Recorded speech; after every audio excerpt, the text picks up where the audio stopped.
Después de la emergencia por el sismo de 7.1 grados, surgió la crisis en el servicio de Tláhuac. La falta de agua incluso ha ocasionado que la policía tenga que custodiar las pipas y la entrega de agua debido a la situación de tensión y de emergencia que se está viviendo. Hoy vamos a hablar sobre esta problemática. Bienvenidos a Punto y Coma. La incertidumbre es parte de sus vidas. Cientos de familias de la delegación Tláhuac intentan despertar de la pesadilla que dejó aquel 19 de septiembre.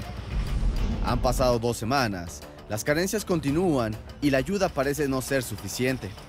La falta de agua es uno de los principales problemas, ya que desde el día del terremoto son varias las calles de las colonias Santa Ana, Del Mar, Miguel Hidalgo, Los Olivos, Zapotitlán y Nopalera, que no cuentan con el servicio debido a 11 grietas en la red hidráulica de la zona, las cuales no han sido reparadas al 100%.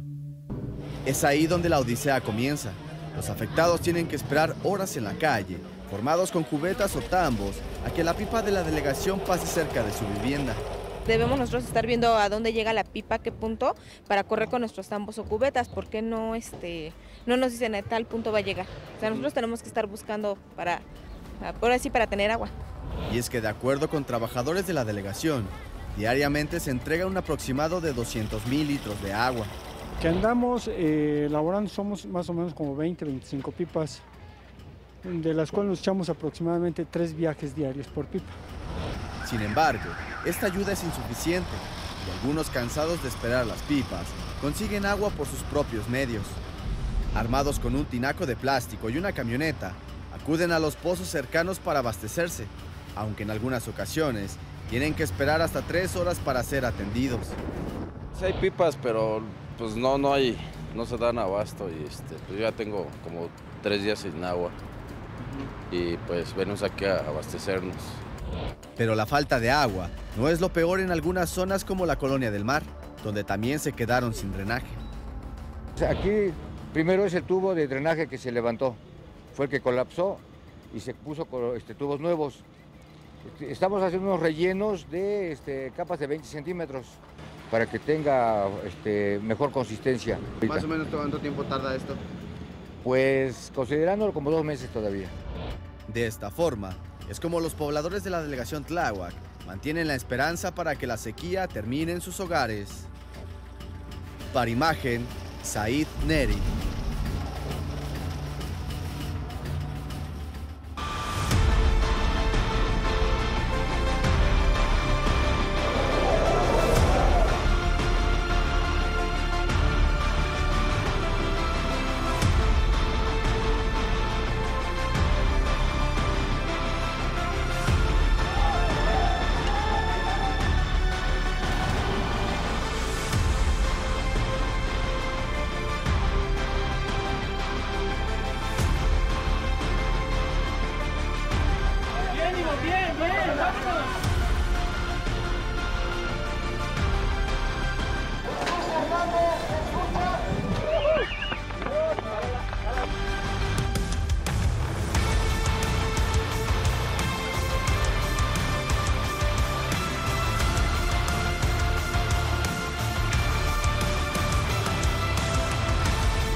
Pues creo que solo si somos mexicanos sentimos lo que se siente al ver estas imágenes, pero sin duda alguna el mundo entero nos respeta más precisamente por esa solidaridad que vieron ustedes en las imágenes. Bienvenidos a Punto y Coma. Yo soy Yasmín Jalil y le quiero dar la bienvenida a Janet de Luna. Bienvenida. Muchas gracias. Tú eres directora de proyectos Mejor Ciudad y ahorita nos vas a platicar más de este proyecto de Mejor Ciudad, en dónde operan, y desde luego también en el estudio estoy acompañando a Paola Barquet y a Clau Mollinedo. Piel chinita, ¿no? Piel chinita. Gran cápsula que tenemos tenemos aquí en imagen para Fuerza México, como decimos ahora, hashtag Fuerza México, y sí, estoy de acuerdo contigo, es importante ahora la nueva etapa que ya es reconstrucción, como decimos, México está de pie, vista al frente y qué viene, esa es la pregunta de hoy y la que nos está planteando esta mesa. Agua, abasto, hospitales y educación como principal prioridad para después de este desastre, ¿no? Claro, qué gusto, claro. qué gusto Porque, tenerte aquí. No, gracias por porque invitarme. además, Janet, hoy se encontró el último cuerpo bajo los escombros. Inicia toda una nueva etapa en México, no solamente en la ciudad, pero hay una problemática muy importante, sobre todo en Tláhuac, que como ya decía Clau, de agua, bueno, ya sabemos de otros temas también, de seguridad y demás, pero se va a necesitar un proyecto fuerte como el que traen ustedes. Sí, sin duda. Creo que es muy atinado que vayamos haciendo zoom en algunas comunidades específicas, como es el caso de Tláhuac, para visibilizar todos los rezagos que ya había en esas comunidades y que ahora con la tragedia pues revelan toda la vulnerabilidad de su población, ¿no? O sea, no es nada más una cuestión de reconstruir viviendas, como dices, más bien tiene que ser un proyecto de mucha más visión, en la que verdaderamente se identifiquen todas estas debilidades y rezagos que tenemos en nuestra ciudad, en hospitales, en escuelas, en transporte, en servicios, y que obviamente ante una tragedia de esta magnitud, pues revela cuán frágiles somos y cómo está nuestra vida expuesta de muchas maneras todos los días, ¿no? Obviamente este es un evento extremo que tuvo impactos, pérdidas humanas e impactos de una gran escala, pero la realidad es que todos los días este tipo de situaciones en que la gente tiene que pelear por el acceso a pipas de agua o que la gente tiene que transportarse 4 horas en transporte de mala calidad, pues son pequeñas tragedias, claro, ¿no? Cotidianas con las que hemos aprendido a vivir y que el proyecto de una transformación y de una recuperación de la ciudad los tiene que tomar en cuenta. Janet, para que la gente entienda por qué estás hoy con nosotros, cuéntanos qué significa ser la directora de Proyecto Mejor Ciudad. ¿Qué es Mejor Ciudad para que sepamos todos? Sí, muchas gracias. Mejor Ciudad es una nueva organización que busca traer a los actores y a los diferentes agentes que conforman la ciudad y ayudarlos a encontrar cuáles son las visiones comunes, cuáles son los proyectos comunes y que todos puedan aportar desde sus propias capacidades. Entonces tratamos de vincular al sector privado, al sector público, a los académicos, a las comunidades, ¿no? A los vecinos que conocen mejor que nadie las necesidades de la ciudad para que los buenos proyectos que necesita la ciudad se lleven a cabo. Estábamos apenas lanzando nuestros primeros proyectos en términos de vivienda cuando se vino el temblor y entonces ahora estamos reorientando todos nuestros esfuerzos a pues la recuperación y la transformación de la ciudad. Y bueno, si nos vamos al tema que estabas abordando, al tema en materia hidráulica, se perdió mucho. Como bien lo comentabas, en Tlalpan, ¿cuáles fueron las afectaciones de la red hidráulica? Porque es un proceso muy complicado el que se tiene que llevar a cabo en este proceso de reconstrucción. Bueno, y es que el primer paso es tener un buen diagnóstico. Así es. La realidad es que todavía estamos muy lejos de tener siquiera las cifras de los impactos más directos, o sea, conocemos el número de edificios colapsados, pero no tenemos certeza sobre el número de edificios dañados y mucho menos del número de personas que habitaban ahí, ¿no? Así es. Entonces, incluso en ese primer nivel del diagnóstico todavía nos falta mucho por conocer y más aún, pues este otro digamos, círculo, este siguiente nivel de afectaciones que hubo en infraestructura y en servicios, ¿no? En muchos lugares todavía no se restablecen por completo los servicios, bueno, muchas escuelas siguen sin abrir y en realidad ahorita todavía es difícil saber cuál es el impacto. Lo que sí es que seguramente mucho va a ser, sí, efectivamente, impacto del sismo, pero muchas otras cosas son rezagos que ya traemos desde hace Así es, y hay que decirlo también, no es lo mismo llevar agua a la ciudad que a una comunidad rural. Y este va a ser un tema porque son muchas las comunidades rurales también afectadas. Y como tú bien lo decías, se requiere de una planeación urbana completa. Se requiere saber cuánta es la cantidad de agua que utiliza cada hogar para poder abastecer a la comunidad entera. Se requiere saber cuál es la presión del agua, se requiere saber cuántas tomas se necesitan. Es un trabajo arduo. Ustedes como organización, ¿qué están haciendo al respecto? Bueno, estamos diseñando una estrategia de tener gente en campo y que estos diagnósticos los podamos construir de la mano de la comunidad, ¿no? Muchas de estas cosas que tú mencionas, ni siquiera el gobierno central tiene toda la información, ¿no? De cuánto se consume, de dónde están todos los tubos y todos los cables que pasan por la ciudad.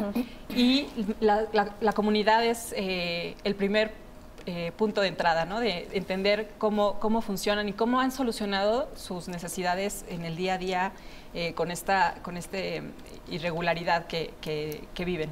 Entonces estamos desplegando un equipo que trabaje directamente con la comunidad, que podamos entender sus necesidades, que entre ellos mismos puedan priorizarlas, puedan identificar cuáles son sus fortalezas y cómo ellos también pueden contribuir a regresar a la normalidad, ¿no? No se trata nada más que, bueno, ya se instaló un comité científico, qué bueno, ¿no? Tenemos grandes instituciones y personalidades ahí, pero ese comité y esa planeación centralizada no va a tener el impacto que podría si no va con la comunidad y entiende las necesidades, las dinámicas diarias, quién está durante el día, quién está, ¿no? Muchas comunidades a lo mejor durante el día tienen muy poca actividad porque en realidad todos van a desplazarse a su trabajo a otros lugares, y entender todas esas dinámicas solo es posible a través de la comunidad. Ahora, creo que nos ha quedado claro, sobre todo después del sismo del 19 de septiembre, que la verdadera fuerza de México se hace cuando se une el gobierno con la sociedad civil, ¿no? Ahí es cuando vimos verdaderamente un cambio y un avance en nuestro país. Sin embargo, en esta delegación en particular, en Tláhuac, en donde ha habido una problemática política tan grande, desde que vimos, bueno, estuvo aquí el delegado Rigoberto Salgado hablándonos de todo lo que estaba pasando, desde los visitaxis, el crimen organizado que hay dentro de esta delegación, y hay muchos problemas internos, como ya lo decimos, o sea, el tema del agua, de construcciones y demás, no es nuevo y no es a partir del sismo, o sea, se viene arrastrando.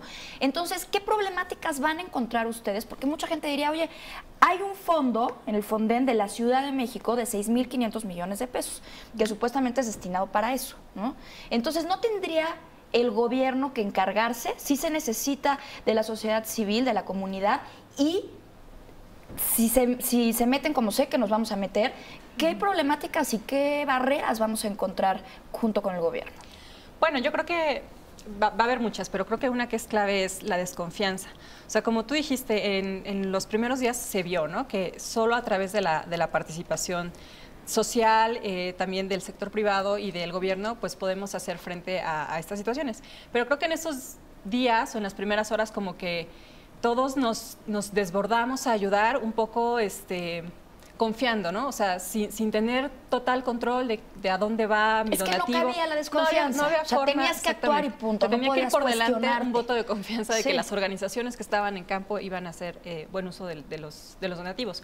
Pero ahora, pues, la situación cambia, ¿no? O sea, sí vamos a trabajar juntos y sí vamos a encabezar, no nada más que los ciudadanos pues apoyen al gobierno, ¿no?, sino que pueden ser protagonistas de algunas de las acciones, pero tiene que ser sobre bases muy claras, ¿no?, sobre representaciones legítimas, incluso entre grupos ciudadanos, pues hay de todo, ¿no? O sea, de pronto hay organizaciones con mucha legitimidad que trabajan de manera muy transparente con los ciudadanos, y hay otros que más bien organizan clientelas y movilizan gente más con fines políticos, ¿no? O sea, creo que una de las primeras barreras, y en comunidades tan complejas como las de Tláhuac, es aprovechar todo ese momento de solidaridad y de entusiasmo y convertirlo en una confianza con bases, ¿no? O sea, con mecanismos de rendición de cuentas, con transparencia, con estos mismos diagnósticos donde la gente sea la que diga lo que se necesita.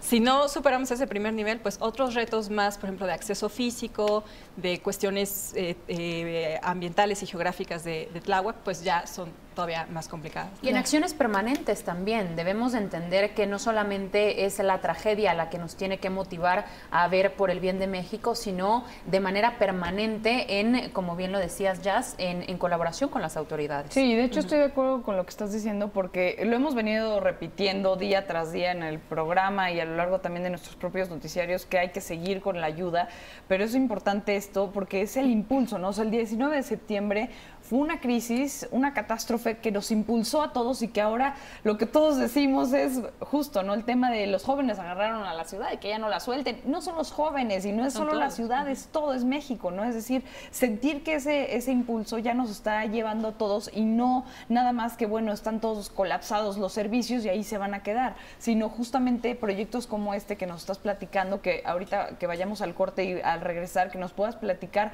cuáles van a ser los pasos uno a uno. En el caso de ustedes, que no son los únicos ni responsables, ni mucho menos, al contrario, están ayudando, lo que decía Jazz, de hacer esta comunicación de gobierno con sociedad civil, que es muy difícil en estas épocas en donde nosotros no confiamos. En ese instante tuvimos que confiar y no teníamos de otra. Pero ya ahorita que le damos un doble chequeo, decimos, bueno, tal vez no es por ahí, y entonces ya lo queremos hacer por separado y empieza esa crisis de comunicación tan habitual que tenemos en México. Pero ustedes van a servir de enlace entre el gobierno y pues la sociedad civil, y creo que eso sería muy importante que también nos pudieras platicar cómo van a ir haciéndolo. Si quieres, venos diciendo, porque creo que todavía no nos vamos a corte, ¿cuáles van a ser al menos los primeros pasos? Sí, vamos a corte, ¿Sí ¿no? vamos a corte? Sí, vamos a hacer, vamos a hacer una... lo inventé No, vamos a hacer una pequeña pausa, ahorita retomamos tu pregunta, y antes también tenemos pregunta en Twitter. Además de desabasto de agua, ¿qué otros problemas tiene Tláhuac después del sismo? Escríbanos y participe, por favor, con nosotros en @puntoycoma_TV. Volvemos. Entonces, lo que no tengo.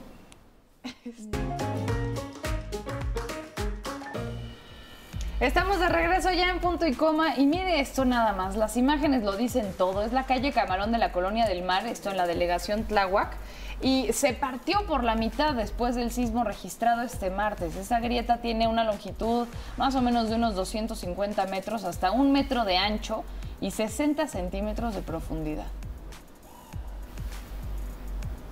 Y estábamos platicando desde ahorita con Janet de Luna que, bueno, había que saber cuáles iban a ser los pasos. En el caso de ustedes, porque son un gran ejemplo y que podemos seguir los demás, ¿lo van a hacer comunidad por comunidad o todos al mismo tiempo, pero todo por pasos? ¿Cómo le van a hacer? Bueno, ahorita estamos, como les decía, identificando en campo en diferentes comunidades cuáles son las principales necesidades y las fortalezas, los recursos que tienen las comunidades para hacerles frente. Sí. Y creo que también todos, como sociedad civil y como gobierno, tenemos que sí actuar con rapidez, pero también tomarnos el tiempo para identificar quién puede aportar dónde, ¿no? Porque no podemos irnos todos a ayudar a una localidad y a lo mejor descuidar otra.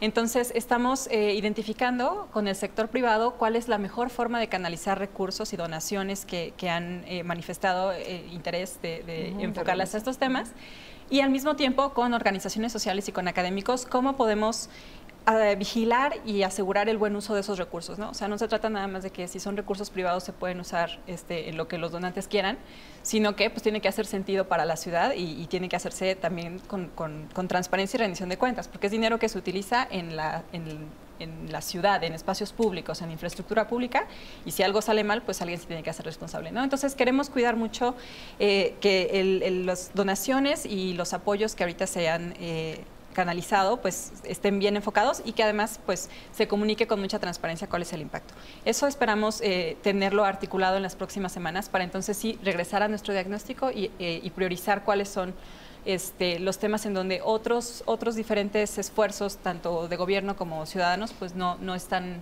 enfocándose.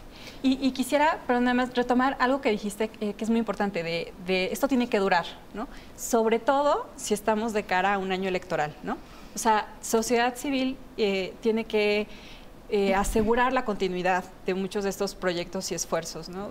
Por mucho que los gobiernos ahorita quieran, delegacionales y central o hasta el federal, quieran impulsar un programa integral de no sé qué, bueno, pues ellos no van a estar para ejecutarlo dentro de menos de un año, ¿no? Y la sociedad civil sí, va a seguir vigilando y trabajando, y las comunidades van a seguir demandando muchas cosas, y entonces si nosotros no nos involucramos ahorita, los tiempos electorales... Sí, porque si no se va a convertir en un prometer para ganar votos y luego nadie nos cumple. Es justo lo que vemos que está pasando. Yo creo que ese es el problema por el cual de repente los jóvenes y los mexicanos en general dicen, ay no, ya para qué ayudo, para qué dono, si no sé a dónde se va este dinero. Y además, evidentemente, muchos políticos están colgando de todo esto para, bueno, ya lo vimos en la Cámara del Circo que se armó, donde todo el mundo decía, no, es que sí donamos, pues ahora no sé qué. Eso evidentemente es campaña, no es ayuda, ¿no? O sea, ya empezaron a hacer su campaña. Entonces, es bien importante que diferenciemos y es bien importante ver si verdaderamente esos recursos se van a ir a donde tienen que irse, ¿no? Sí, totalmente. O sea, sin duda no podemos, o sea, tenemos que trabajar juntos, ¿no? O sea, no se trata como de decir, bueno, tú ya te vas, yo ya no hablo contigo, ¿no? Ustedes van a vigilar que tenemos ese que dinero... trabajar con quienes están ahorita, establecer compromisos muy claros y mecanismos muy transparentes para realizar los proyectos, pero sabemos que si la sociedad civil no se hace cargo de la continuidad, pues nadie lo va a hacer, ¿no? Por ejemplo, ¿y ustedes tienen algún mecanismo para estar en contacto con Hacienda? Porque finalmente Hacienda va a ser el que va a tener que dar seguimiento a esa reconducción de recursos, porque los partidos políticos, que ya es el tema de ahorita, porque teníamos que hablar de este asunto, son los que ahora dicen, bueno, sí quiero dar dinero. Como dice Jazz, eso puede terminar simplemente en un quiero dar dinero y ya para ganar votos, o que Hacienda de verdad le dé seguimiento a la reconducción de ese dinero. Y justamente que se con utilice. lo que comentas, Hacienda dijo que van a tener literalmente un GPS por cada peso que se vaya destinando a todas estas comunidades y a todas estas zonas afectadas, para que nada de ello se utilice para cuestiones políticas. Y la pregunta sería si ustedes tienen este enlace o cómo pueden lograrlo. No es nada más Hacienda, o sea, Hacienda vigila los recursos federales, también Sí. hay instancias locales que hay que vigilar.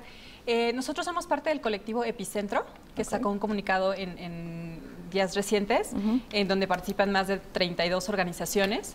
Y Epicentro va a concentrar sus esfuerzos en 3 ejes. Y el primero es precisamente la fiscalización de todos los fondos, vengan por el canal que venga, ¿no? Exactamente. O sea, pueden ser fideicomisos, pueden ser fondos como el Fonden, los recursos locales, otro tipo de donaciones. Entonces, una pieza clave de la acción de Epicentro es vigilar la transparencia y eficacia del uso de esos recursos. Entonces, a través de Epicentro estaremos interactuando con las instituciones para exigir la información necesaria para que les podamos ayudar, ¿no? O sea, no se trata nada más como de estarlos hostigando por querer molestar, ¿no? O sea, se trata de trabajar juntos y de ofrecer a la ciudadanía las garantías necesarias para que esa ayuda pueda seguir. Y los otros 2 ejes, perdóname, es que nos comentabas que son 3 ejes, uno, la fiscalización de fondos, 2 y 3. El segundo es una reconstrucción con enfoque de derechos, que tiene muchas dimensiones, ¿no? Por ejemplo, se habla de priorizar los derechos de la infancia y la juventud, o también en términos del desarrollo territorial, pues asegurar la participación de los habitantes, minimizar las relocalizaciones, ¿no? O sea, que la gente que pueda y que quiera pueda reconstruir una vivienda en su propio terreno, o sea, una reconstrucción con rostro humano, ¿no? Ese es el segundo eje. El tercero, fiscalización, reconstrucción, y me van a matar los del eje 3. En lo que lo Ahorita piensas, nos dices, pero vamos a interrumpir un segundito.